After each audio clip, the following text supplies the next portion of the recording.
Assalamualaikum warahmatullahi wabarakatuh. Apa kabar pemirsa CNN Indonesia? Semoga Anda senantiasa sehat dan selalu berada dalam lindungan Allah Subhanahu wa taala. Alhamdulillahirabbil alamin, senang sekali hari ini saya Meladia Rahma kembali menjumpai Anda dalam program Gapai Kemuliaan. Seperti biasa tidak sendiri, sudah hadir bersama kita di studio ada Ustadz Hilman Fauzi. Hilman, assalamualaikum. Waalaikumsalam warahmatullahi wabarakatuh. Sehat ya? Mbak Mila sehat, dan kita juga berdoa semoga pemirsa CNN Indonesia dalam keadaan sehat walafiat. Amin. Alhamdulillah. Hilman, hari ini kita akan tolabul ilmi lagi. Tema yang kita bahas ini menarik sekali terkait dengan keutamaan sholat tahajud. Nah, bagi Anda pemirsa yang juga memiliki pertanyaan, Anda bisa menyampaikan pertanyaan Anda melalui email yang tertera di layar kaca. Langsung saja, Hilman. Kalau bicara soal sholat tahajud ini kan kita sudah tahu ya, ini tuh keutamaannya luar biasa. Tapi sebelum begitu, kita tahu mengapa sih sebenarnya sholat tahajud itu dinilai sebagai sholat sunnah yang sangat tinggi derajatnya. Gitu. Iya, sholat tahajud itu adalah sholat sunnah yang kedudukannya itu sangat luar biasa ya, afdol ya, setelah sholat wajib. Jadi kalau kita urutkan, sholat sunnah yang paling utama itu salah satunya adalah sholat tahajud. Kenapa? Satu, tentu karena perjuangannya sangat berat. Sepakat. Ya, maka dalam Al-Quran ketika Allah memerintahkan tahajud itu pakai tasdid tuh. Tahajud gitu kan. Wa minal laili fatahajjad bihi. Kenapa?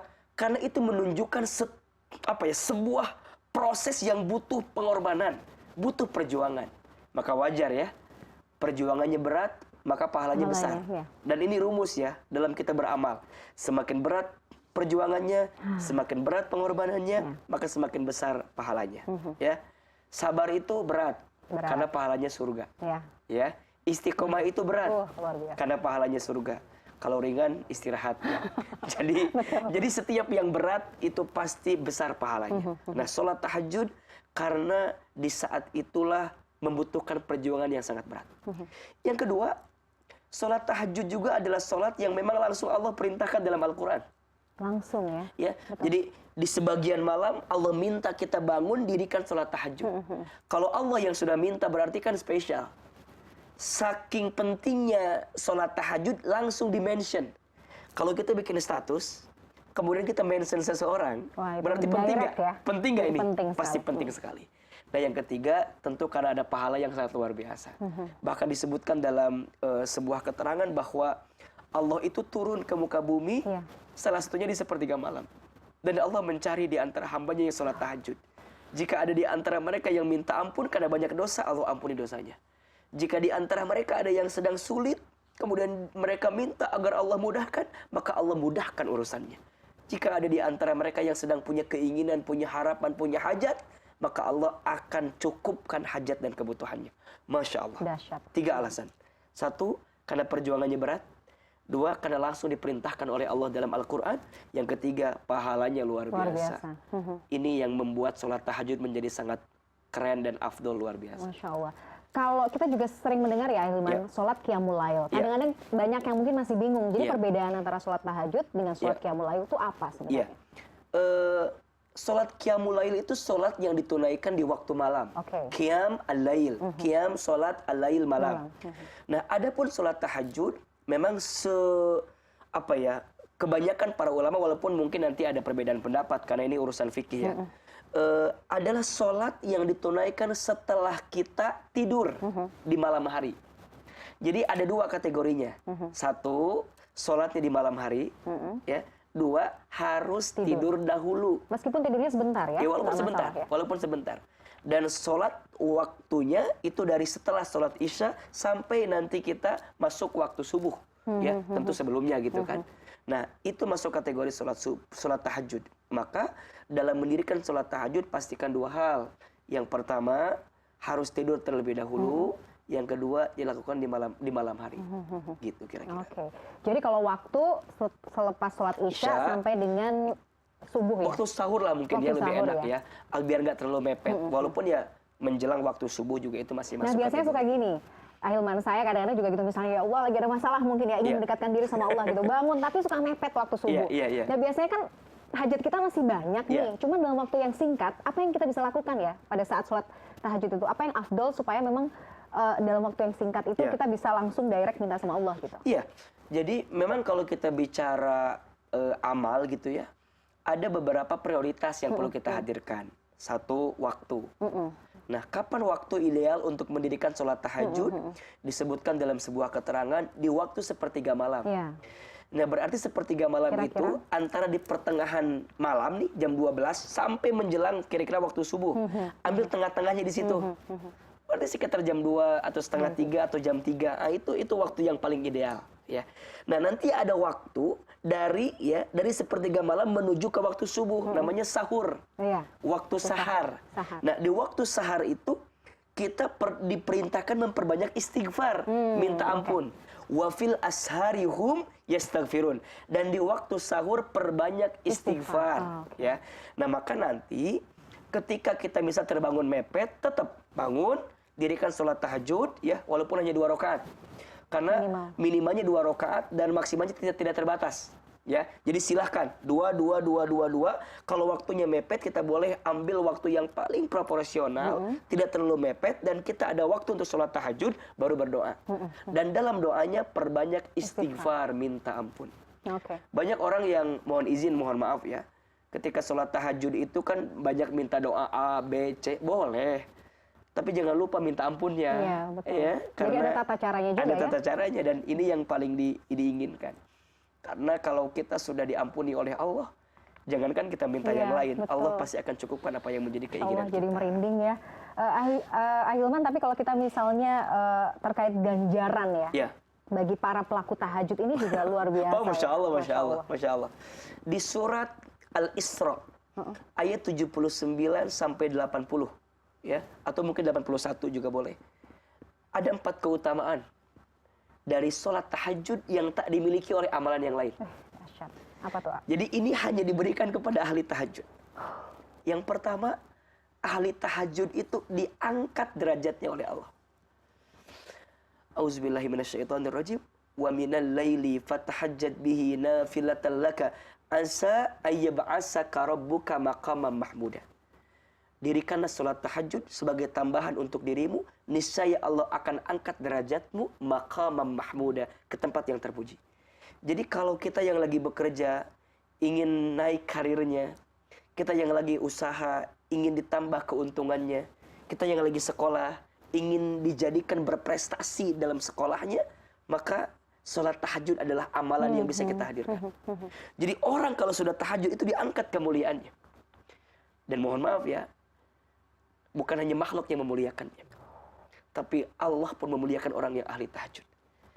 Ya, bagi Allah kan mudah untuk angkat seseorang. Iya enggak? Iya, betul. Maka mohon maaf, biasanya kalau ditanya, ada seseorang yang tiba-tiba Allah angkat derajatnya, biasanya dia punya amalan di sepertiga malam yang sangat luar biasa. Betul. Maka yang pertama, sholat tahajud itu sholat yang akan mengantarkan kemuliaan.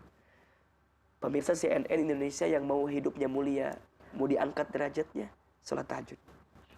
Yang kedua, sholat tahajud itu sholat yang akan ditunjukkan kebenaran. Jadi orang yang ahli tahajud itu, dia akan selalu menemukan jalan terbaik dari setiap apa yang sedang dia hadirkan. Kita ini kadang-kadang kan suka ada yang benar yang mana ya gitu ya. Butuh petunjuk. Ada bimbang, ada ambigu gitu. Nah, maka salah satunya adalah sholat tahajud. Maka kalau ada yang bertanya, kapan sholat istikharah yang terbaik? Itu di waktu sepertiga malam. Ya, sandingkan dengan sholat tahajud, karena itu waktu terbaik yang bisa kita hadirkan. 1, sholat tahajud diangkat kemuliaan. 2, sholat tahajud ditunjukkan kebenaran. Masih ada 2 lagi, nanti kita bahas ya. Oke, baik. Pemirsa jangan kemana-mana, kami masih akan membahas terkait keutamaan sholat tahajud. Kami akan kembali sesaat lagi.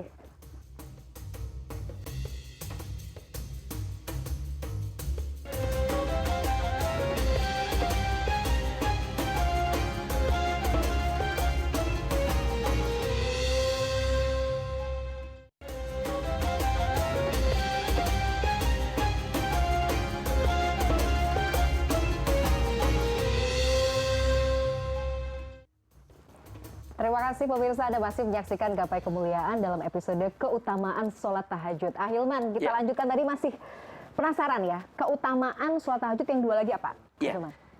Ulangi dulu ya, biar barangkali ada pemirsa yang baru gabung nih.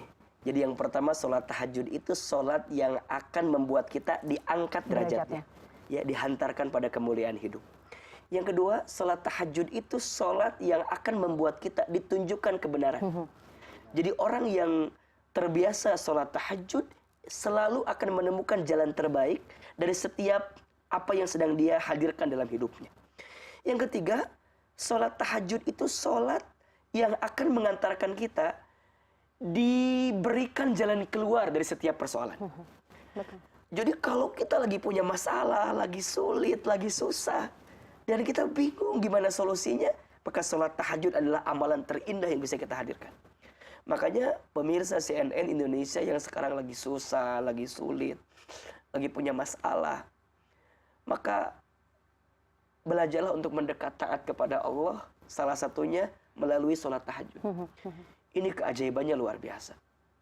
Ya, dengan caranya Allah akan berikan kemudahan untuk kita. Dan yang keempat, sholat tahajud itu sholat yang akan mengantarkan kita diberikan pertolongan. Jadi orang yang ahli tahajud selalu menemukan cara untuk ditolong sama Allah, dijaga sama Allah. Sebanyak apapun makhluk yang ingin menghinakannya, sebanyak apapun manusia ingin menghancurkannya, tapi kalau dengan izin Allah, Allah masih menjaganya, maka ahli tahajud itu akan menemukan jalan terbaik untuk selalu dijaga oleh Allah Subhanahu wa Ta'ala. 4. Salat tahajud akan membuat kita diangkat derajatnya, ditunjukkan kebenaran, diberikan jalan keluar, dan dihadirkan pertolongan dalam setiap kesulitan. Dan ini hanya ada di salat tahajud. Luar biasa. Ahilman, kita sudah tahu betapa dahsyatnya keutamaan salat tahajud, tapi kadang-kadang kita tahu juga luar biasa susahnya untuk memulainya. Nah, kira-kira ada kiat tertentu nggak sih supaya kita bisa memulailah paling tidak untuk memulai salat tahajud? Ada 3. 1, niat. Kita niat ingin salat tahajud. Maka ada alarm alami dari Allah. Setuju. Orang kalau orang sebelum tidur udah niat tekad mau tahajud pasti dibangunkan. Iya, itu dahsyat sekali. Jadi kalau sebelum tidur kita bilang, nanti pengen bangun deh, pengen sholat tahajud, pasti dibangunkan. Ya Allah, biasanya. Cuman pertanyaannya pas udah bangun kitanya jalan atau gimana gitu, atau tidur lagi. Maka yang pertama niat kudu kenceng. Yang kedua biasanya ketika kita memahami keutamaannya, makin kita paham keutamaannya, makin kita nggak mau meninggalkan sholat tahajud itu. Dan yang ketiga, ketika kita merasakan sedang punya masalah itu, sedang ada kesulitan, sedang punya persoalan, itu biasanya mengundang kita untuk menghadirkan sholat tahajud itu kan. Maka orang yang memahami hidup ini sementara gitu ya, ujian hidup makin banyak, maka sholat tahajud adalah waktu-waktu yang sangat dia rindukan. Berkholwat dengan Allah gitu ya, betul. Bersama dengan Allah, berduaan dengan Allah, dia meminta kepada Allah. Maka orang-orang yang suka gitu ya mendirikan sholat tahajud itu akan sangat menyesal kalau satu malam dia nggak sholat tahajud. Betul. Satu kali kan ada sahabat atau tabiin yang ditanya, apa kabar kamu hari ini? Dia tuh menjawab, kabarku tidak baik katanya. Kenapa tidak baik? Iya, karena semalam aku tahajud, tapi aku tidak bisa menyelesaikan surat Al-Baqarah di rakaat yang pertama. Jadi, Masya Allah ya. Ada tabiin yang dia sholat tahajud, itu sholat tahajud, tapi karena biasa baca Al-Baqarah di rakaat pertama, dia nggak sempat gitu kan. Dia merasa kabarnya nggak baik-baik saja. Jadi merasa tidak sempurna begitu. Apalagi kita yang apalagi kita yang ketinggalan tahajud. Pernahkah kita merasa menyesal ketika kita nggak tahajud? Maka, ya orang yang ahli tahajud itu, Masya Allah, dia dicintai Allah gitu ya, dan dia dimuliakan dalam hidupnya. Maka selama kita hidup ya bismillah, kuatin 3 tadi. Niatnya kuat, kita paham keutamaannya. Yang ketiga, selalulah merasa kalau kita butuh pertolongan Allah Subhanahu wa Ta'ala. Mudah-mudahan Allah selalu memudahkan kita untuk beramal soleh ya. Salah satunya sholat tahajud ya Ahilman ya. Nah ini Ahilman kita juga ada pertanyaan dari pemirsa Gapai Kemuliaan, kita simak sama-sama. Silakan. Assalamualaikum Pak Ustadz, izin bertanya, apabila kita sudah sholat isya lalu sholat witir, sedangkan yang kita ketahui witir itu adalah sholat penutup, apakah kita masih bisa sholat tahajud? Lalu batasannya berapa lama kita masih bisa sholat tahajud sampai sebelum subuh? Terima kasih Ustadz. Ya. Baik, ini pertanyaan dari Mbak Sarah ya. Ini pertanyaan kita semua nih, banyak yang juga masih bingung kadang-kadang. Ahilman, gimana kalau batasan sholat tahajud juga, dan apakah masih boleh sholat tahajud setelah sholat witir? Iya, sholat witir itu adalah sholat yang hanya bisa dilakukan 1 kali dalam semalam, Yang tidak boleh itu adalah sholat witirnya 2 kali. Ya, adapun sholat witirnya ditunaikan sebelum tahajud boleh. Bahkan juga ada kebiasaan yang bisa kita hadirkan, sholat witir sebelum tidur. Ya, nah kembali kepada sholat tahajud. Sholat tahajud itu sholat yang ditunaikan di malam hari setelah kita tidur. Berarti kalau kita sudah tidur bisa kita dirikan sholat tahajud minimal 2 rakaat, maksimalnya tidak terbatas. Nah, kalau udah witir sebelumnya, nah kita nggak usah witir lagi karena kan witirnya sudah ditunaikan di waktu yang sebelumnya gitu. Walaupun ada yang menyebutkan kalau untuk menyempurnakan boleh enggak, khawatirnya tadi witir kita nggak sempurna misalnya. Tapi secara prinsip sholat tahajud ditunaikan setelah kita tidur, kemudian di malam hari gitu. Nah, adapun dengan sholat witir yang sudah ditunaikan ya tidak jadi masalah. Kita masih bisa sholat tahajud lagi nanti setelah kita bangun tidur. Dan batasannya yaitu tadi ya? Ya tadi, ya menjelang ke waktu subuh. Menjelang ke waktu subuh. Nah, ahilman juga yang menarik adalah sebenarnya kalau kita bicara sholat sunnah ya, itu kan kaitannya juga sholat fardunya juga. Betul. Kadang-kadang saya nggak tahu ya, banyak merasa, kadang-kadang saya ngerasa kok sulit sekali bangun malam gitu ya. Kadang-kadang ya itu, oh ternyata masih banyak amalan-amalan wajib nih yang nggak dilakukan dengan baik nih misalnya. Itu bisa jadi salah satu indikator sebenarnya ya? Bisa jadi.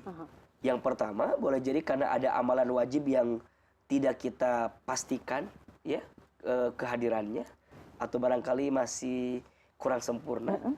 Atau boleh juga karena banyak dosa dan maksiat yang kita lakukan. Itu kayaknya ini. Makanya kalau ada yang bertanya, Ustaz, kenapa aku tuh sulit banget sholat tahajud? Padahal setiap malam aku terbangun, tapi nggak tergerak untuk sholat tahajud. Para ulama menjawab, coba dievaluasi. Mungkin di siang hari engkau berbuat dosa. Mungkin di siang hari engkau berbuat maksiat. Sehingga dosa dan maksiatmu itu menjadi benteng yang sangat menghambat dirimu untuk mendapatkan keutamaan sholat tahajudmu. Berarti apa? Ya 2, perbaiki amalan wajibnya. Yang kedua, ya tinggalkan maksiatnya, kurangi maksiatnya. Insya Allah itu akan menguatkan kita untuk mendirikan sholat tahajud di malam hari itu. Jadi harus ditambah ya, kualitasnya itu yang harus ditambah. Betul, jadi karena biasanya orang tuh kalau udah tahu yang wajib ya pasti dia akan tidak akan tinggalkan, karena ini prioritas kan. Maka yang sunnah ini sebagai penyempurna dan penambah kebaikan yang dia lakukan. Terakhir ahilman, kalau kita bicara tentang kualitas seorang muslim ya, atau kualitas seorang mukmin itu juga salah satunya dari sholatnya itu ya, yang bisa kita lihat ya. Iya, ya sama kayak gini lah.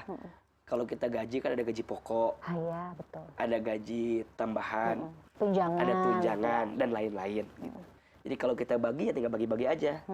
Yang wajib apa? 5 waktu misalnya, oke. Terus tambahannya tahajud misalnya. Nanti tunjangan lainnya apa? Nah ini. Jadi nggak mungkin orang bisa mendapatkan tunjangan kalau gaji pokoknya dia nggak kerjakan. Iya, betul. Kira-kira begitulah poinnya ya. Jadi makin banyak tunjangannya, insya Allah pahalanya juga jadi makin banyak. Dan biasanya tunjangan ini dihadirkan ketika kita makin taat dengan yang pokok. Betul. Iya kan? Makin sayang kan biasanya tambah bonusnya ya. Kan nggak mungkin orang lembur kalau nggak masuk ketika pagi sampai sore hari. Maka pagi sore harinya keren, kan bisa ditambah sama perusahaannya. Udah kamu lembur aja kan, kamu keren kerjanya. Nambah lagi. Maka kualitas kita harus bisa pastikan. Mana yang prioritas, mana yang penting, mana yang mendesak. 3 tuh. Prioritas, penting, mendesak. Nah saya kira sholat tahajud itu adalah prioritas, penting, mendesak. 3-tiganya. Sholat sunnah yang keutamaannya luar biasa. Masya Allah. Mudah-mudahan Allah mudahkan kita jadi ahli tahajud. Amin, Insya Allah, amin. Kita tahu tantangannya juga berat ya, tapi tidak ada yang tidak mungkin. Tidak mungkin. Pemirsa jangan kemana-mana, kami akan masih kembali sesaat lagi.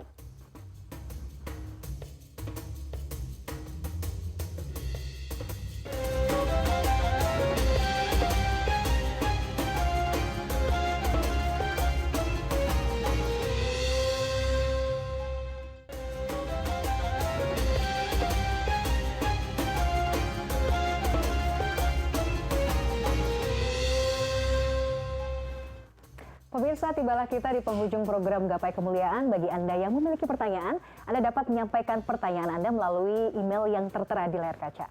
Sebagai penutup, Ustadz Hilman Fauzi akan menyampaikan kesimpulan dan doa penutup. Saya Nadia Rahma undur diri, terima kasih atas perhatian Anda. Wabillahi taufik wal hidayah. Wassalamualaikum warahmatullahi wabarakatuh. Pemirsa CNN Indonesia yang dicintai Allah Subhanahu wa Ta'ala, di antara sholat sunnah yang keutamaannya istimewa dan luar biasa adalah sholat sunnah tahajud.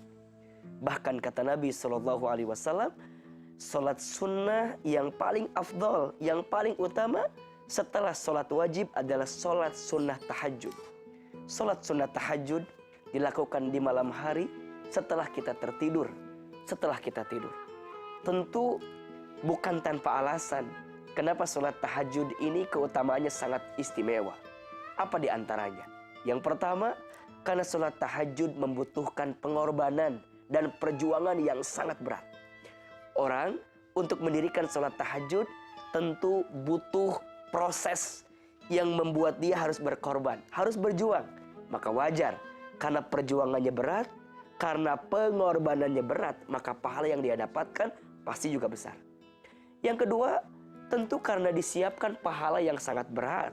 Ya, orang yang biasa mendirikan sholat tahajud tentu orang yang bisa mendapatkan pahala luar biasa. Ya. Dan yang ketiga, sholat tahajud adalah sholat yang langsung dimention, yang langsung disebutkan oleh Allah dalam Al-Quran. Ini menunjukkan bahwa sholat tahajud adalah sholat yang keutamaannya sangat istimewa. Apa di antara keutamaan yang bisa kita dapatkan bagi orang yang biasa atau sering mendirikan sholat tahajud? Setidaknya ada 4 keutamaan sholat tahajud yang tak dimiliki oleh amalan yang lain. 1. Sholat tahajud itu adalah sholat yang akan mengantarkan kemuliaan kepada seseorang. Artinya apa? Jika ingin diangkat derajat hidupmu, jika ingin diperbaiki karir dalam pekerjaanmu, jika ingin diperbaiki setiap kebaikan yang datang dalam hidupmu, maka sholat tahajud adalah sholat yang bisa kita hadirkan di dalamnya. Seseorang akan menjadi mulia, bukan hanya mulia depan makhluknya, tapi yang paling penting, orang yang ahli tahajud dimuliakan oleh Allah Subhanahu wa ta'ala. Yang kedua, sholat tahajud juga adalah sholat yang bisa menunjukkan kebenaran dalam hidup kita. Ahli tahajud adalah orang yang senantiasa menemukan kebenaran, titik cahaya kebaikan dari apa yang dia lakukan. Yang ketiga, sholat tahajud itu sholat yang akan mengantarkan jalan keluar. Sesulit apapun, sesusah apapun, seterpuruk apapun seseorang, tapi ketika dia menghadirkan sholat tahajud, maka sholat tahajudlah yang akan menunjukkan jalan keluar terbaik pada dirinya. Maka dalam sebuah keterangan disebutkan, Allah itu turun ke muka bumi di waktu sepertiga malam. Dan Allah mencari di mana hambaku yang tahajud. Kalau ada hambaku yang banyak dosa, kemudian dia minta ampun, maka Allah ampuni dosa-dosanya. Kalau ada hambaku yang sedang susah, punya masalah, kemudian dia minta kepada Allah agar dimudahkan, maka Allah berikan kemudahan bagi hamba tersebut. Dan barang siapa seorang hamba yang sedang punya hajat, punya keinginan, punya harapan, dan dia dirikan sholat tahajud, maka Allah cukupkan kebutuhannya. Masya Allah. Dan yang keempat, orang yang biasa sholat tahajud, maka orang ini akan diberikan pertolongan oleh Allah, akan dijaga oleh Allah, dilindungi oleh Allah. 4 keutamaan sholat tahajud yang tak dimiliki pada amalan yang lain. 1, sholat tahajud mengantarkan kemuliaan. 2, sholat tahajud menunjukkan kebenaran. 3, sholat tahajud mengantarkan jalan keluar. Dan yang keempat, sholat tahajud itu mengantarkan pertolongan dan penjagaan dalam hidup kita. Maka di akhir pertemuan kita, mari kita angkat kedua telapak tangan. Kita berdoa kepada Allah, semoga kita diberikan kekuatan dan kemampuan untuk menjadi ahli tahajud dalam kehidupan ini. A'udzubillahi minasyaitonirrajim. Bismillahirrahmanirrahim. Alhamdulillahirabbil alamin. Allahumma shalli ala sayyidina Muhammadin wa ala alihi wa ashabihi ajmain. Ya Allah, jadikan kami ahli salat. Jadikan kami orang yang senantiasa menjaga salat. Termasuk ya Allah, jadikan kami orang yang senantiasa mendirikan salat tahajud. Ya Allah, bangunkan kami setelah kami tertidur di waktu sepertiga malam untuk bisa melaksanakan salat tahajud. Ya Allah, kami mohon, jadikan kami orang-orang yang taat kepadamu, orang-orang yang tetap di jalan agamamu, orang-orang yang kau cintai, kau sayangi, dengan senantiasa engkau bersamai kami dalam setiap waktu yang kau titipkan kepada kami. Ya Allah, terima amal kami, terima sholat kami, terima sholat tahajud kami. Jadikan kami orang yang senantiasa sholat tahajud sampai kelak kami kembali kepadamu ya Rabbal Alamin. Rabbana zalamna anfusana wa illam taghfir lana wa tarhamna lanakunanna minal khasirin. Rabbana atina fid dunya hasanah wa fil akhirati hasanah wa qina adzabannar. Subhana rabbika rabbil izzati amma yasifun wa salamun alal mursalin walhamdulillahi rabbil alamin. Amin ya rabbal alamin. Mudah-mudahan kita semua punya niat dan punya tekad untuk mendirikan salat tahajud di setiap malam kita, dan semoga Allah bimbing kita dalam kebaikan. Wabillahi taufiq wal hidayah. Wassalamualaikum warahmatullahi wabarakatuh.